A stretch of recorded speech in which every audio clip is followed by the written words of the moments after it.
I hope everybody can see it. Yes, you are good. Okay. So the first thing we have to announce is our new logo. You might have noticed.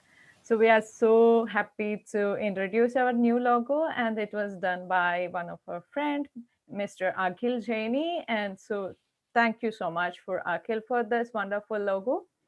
And so this time we are talking about some uh, recent events, and the first one is Comet Neowise, and I hope everybody would have tried hard enough to watch it or observe it, and because it appears once in 6,766 years, so it's a once in lifetime opportunity. And if you didn't observe it yet, wait till the end of our presentation. We will tell you there is another chance for you to watch in upcoming days. So coming to the Comet Neowise, the people who already followed our uh, quiz competitions during these weeks might have answered already about the tail of a comet. So that was a pretty interesting thing. So in Comet Neowise, we have two tails, and one is made up of. Alina, Mhm. sorry for interrupting you. I think Yeah. your slide is frozen. We are still on the first slide. At least mine is on the first slide. Oh, is it moving now? No. Or No, it's not working at the moment. oh, I'm so sorry. Oh, can Maybe. you see it now? Yeah, yeah, Yeah, yeah. there you go. That's. Okay. So I'm so sorry for that. And okay, let's continue. So the first, so I was telling the comet Neowise have two tails, and the first one is made up of electrically neutral materials such as water, ice, and dust particles. And another one is from the plasma, like you see in aurora. And the another pretty much bigger news for this month was Perseverance and the Mars mission sent by NASA. So you all know, you might have watched online also regarding this. And the goal of this mission was seek signs of ancient life and collect rock and soil samples for possible return to Earth. And there is another big news in this because we had Ingenuity in the on Mars rover. So Ingenuity is the first robotic helicopter on Mars, and it's actually a helicopter on the Mars rover Perseverance, and uh, it tests the technology to scout interesting targets on Mars, and the plan is to like find out the best driving routes for Mars rovers. Every time it fly up like a normal helicopter, and then when it comes down, it's like it communicate with the Mars rover and continue. So it's like it's a 30 days mission. So if it is working well, it would be the first robotic helicopter on Mars, and we can continue explore on a very good time in altitude ranges like 3 to 10 meter above the ground in Mars. And talking about the Mars missions, we have some other Mars missions which went uh, recently. So the first one was Emirates Mars mission called as like Hope Probe, and this is the first Arab mission, and it was to provide a complete picture of Martian atmosphere and its layers, and it will help answer key questions about the global Martian surface, atmosphere, and its loss of hydrogen and oxygen gases into space. And another one was Tianwen 1, and it's a Chinese mission. And the interesting fact about the name Tianwen is that it comes from a long poem on the same name written by Q Yuan. Sorry for the Chinese friends if my pronunciation is not correct. It's one of the greatest poets from ancient China. And this poem contains a series of questions starting like how the universe is created and all. The meaning of this word, like Tianwen, means heavenly questions or like that. So, and the mission of this or the goal of this mission is to find the evidence for current and past lives and produce Martian surface maps and characterize Martian soil composition and water ice distribution and examine the Martian atmosphere and in particular its ionosphere among others. And almost these three missions, Hope Probe, Perseverance, and Tianwen 1, will reach Mars by 2021. So I think Craig might have some news to Yeah. tell us. Correct. Yes. Maybe before you moving to the next news, can I ask these three probes? Mhm. Are they going to come back to Earth or not? Mm. Do you know? Oh, I don't know. I only know that like Hope Probe have a 2-year mission, and I'm not so sure whether they are planning to bring it back. But of course, for Perseverance, they are planning to bring it back, the soil and Yeah, that's materials from Mars. So of course, and I'm not so sure about the others. other two. Okay, Yeah. that was exactly where my questions come from because we need some samples from there, right? Yeah. Okay, nice. All right. Yeah. So I will talk to you about Pluto. So there's some interesting news about Pluto that came up recently from Nature. So you've probably all seen this image of Pluto when New Horizons made its close ascent to Pluto and took these wonderful pictures. But now New Horizons has gone past Pluto and has taken other pictures from the reverse side of Pluto. So scientists are currently looking at these images and seeing some new interesting features that have only been theorized before. So anyways, the side that we see, the nice clear image that you saw at the bottom of this picture here is, the side that's facing the sun. And you can see the Sputnik Planitia, I think it is, this very light spot, which is kind of like the left ventricle, which has all of these glaciers, massive glaciers, that might influence Pluto's atmosphere more than we thought before. Um, so what typically happens is that, or what we think happens, is that when Pluto rotates and then there are sides of the glaciers that get illuminated by the sun, and then it turns some of the ice into vapor, and then this vapor starts to rise and starts to create some of these mountains and these basins that we see. And there's also, a lot of nitrogen that we can see in the atmosphere, and, ice. So yes, um, so this subsurface ocean that we believe might be there, that is rising up and creating these massive glaciers and ice shards, has been thought of before, but this is the first sort of strong evidence that we have for this theory. Uh, so now that New Horizons is kind of on the opposite side and moving away from Pluto, it can't take very clear images. So and the clear images that you would see above the white line, that would be maybe 75 meters resolution, and in these blurry images would be more towards 2 kilometers or so.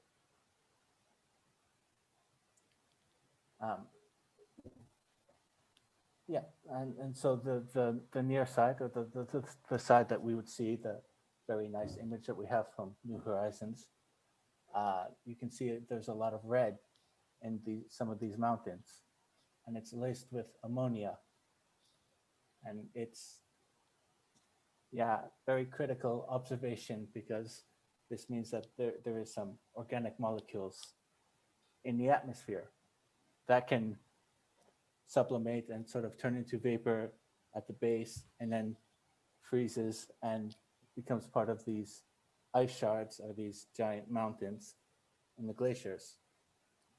And so there's some astrobiologists that would say that you need three things to create a habitable planet. One is that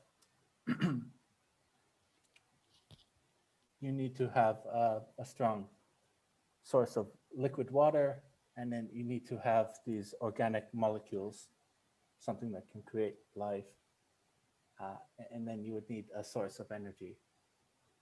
And with these observations from New Horizons, we can see that there is a source of liquid water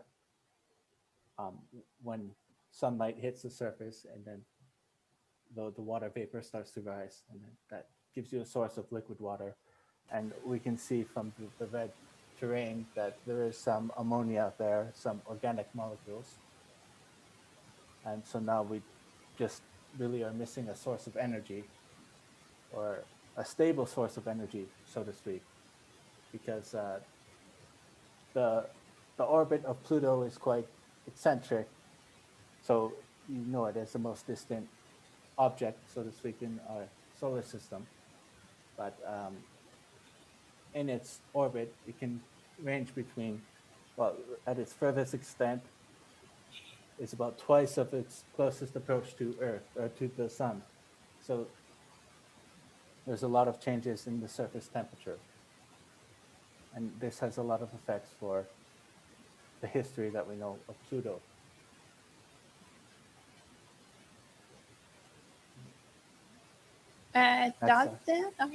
Does the New Horizon telescope have also a spectrograph, or it's only an imager? I think it's only an imager. Okay. The spectrograph, or the spectroscopic observations would have been done from Earth. Mm-hmm. And yeah. It's not going to get any sample, because it's a telescope, it's not a probe, right? Right, yeah. Mm-hmm. And it has already passed, and it's on its way out of our solar system. Mm-hmm. Okay. But yeah, so looking at the spectral data and looking at all of the molecules that we can see in the Pluto's composition, we can see that there's a lot of methane, ice, and a lot of other things in the ice belt around the equator of Pluto. And then this exists on the plateaus and mountains, but we don't really know how they're formed. But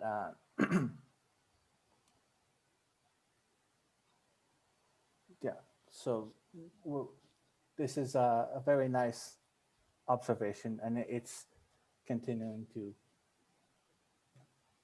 make people interested in Pluto. Pluto's still not a planet or anything like that, but it gives new insight for how or where there might be a habitable zone. And even these very distant objects might be able to have the components necessary to make life. It's just at the wrong distance from the sun. It doesn't really have enough energy. Yeah, and then this is a very nice image here. So, I mean, we've had a nice presentation on exoplanets, and things like that. And you've learned a little bit about the methods on how we would detect exoplanets. So transiting events or gravitational lensing, all of these things are very, they're nice. They're definitely existing, but they're not direct images. So what we had recently this month is the first direct image of a multi-planet system. And this is in the Muscat constellation. And what you can see here, so this sort of bright nucleus is the sun of TYC, yeah, this very long name that we give for the star. And then these arrows would indicate the planets. There's two giant planets that are orbiting, and some of the other dots are just distant stars that are showing up in this image. So these planets are very, very massive, more the size of Jupiter or something like this. And they're very far away from the star.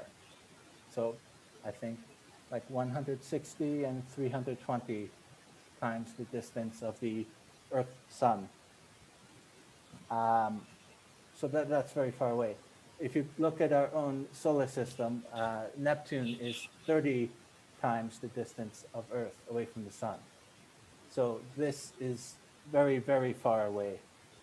But it's a very nice image because it's the first direct image of a multi-planet system. And taken with VLT, which is the Very Large Telescope, the precursor to the Extremely Large Telescope mentioned today. Yes, and the Sphere instrument on the Very Large Telescope, which is also located in Chile. And so for the star that you see in this picture, they have something that blocks the light from the star. And this is so that we can study the atmosphere, sort of the region immediately around the star, and how we can detect planets like this. These multiple system is observed with VLT. Maybe you mentioned, but Yeah. VLT. Okay. VLT, Very Large Telescope. Yeah. It is very large. Well, yeah, 8-meter diameter lens on the telescope. And Yeah. then in which wavelengths? Maybe it would be interesting for people to know. I don't think I got that information. But it must be infrared. This is observation. infrared, yes. You wouldn't get an image like this with optical. Yes. Yeah. But yeah, this should be infrared, but I don't know the exact wavelength. Sorry. No, that's fine. Okay. Okay, should be good. Okay, then we can talk about the observational side of astronomy. So what you can see in sky for this month. So as I promised, I'll talk about nearby and how you can observe the last chance you have. So in the western sky after dusk on Thursday, that means today, the path of fading comet Neowise will carry it closely past the globular star cluster M53 and NGC 5053. If you don't know, it's exactly shown in the figure. And if you use like find the trio, a finger's width above or like 1 degree to the celestial northeast of the medium bright star Diadem, also known as Alpha Branches, and the comet, the star, and the two clusters will appear together within the field of view of a telescope at low magnification in this red circle. So this is your last opportunity to get a picture or like observe neowise. So just go for it. And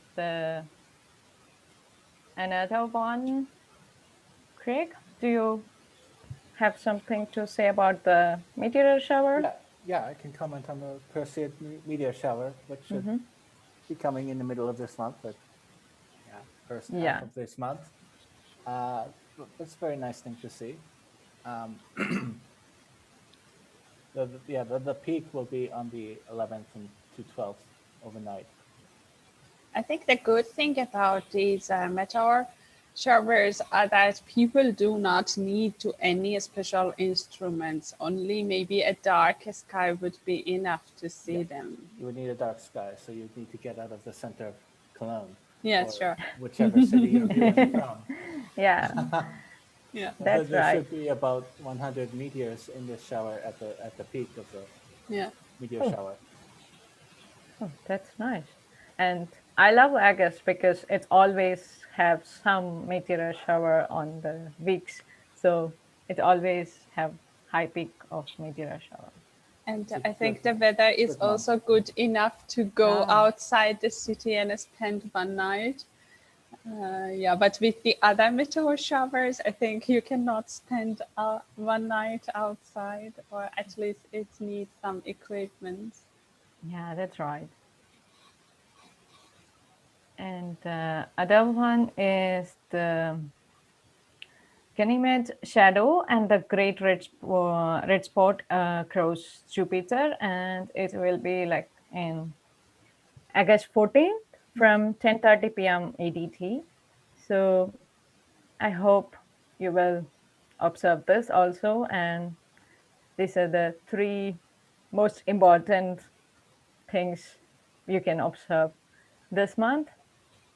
And if anybody have any questions for the before we close. I don't see any at the moment.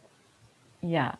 Okay. So then it's time for us to announce our upcoming event. So our talk series number 3 in the next month will be done by Professor Dr. Michael Kramer, and he will be talking about pulsars, the densest objects in the observable universe.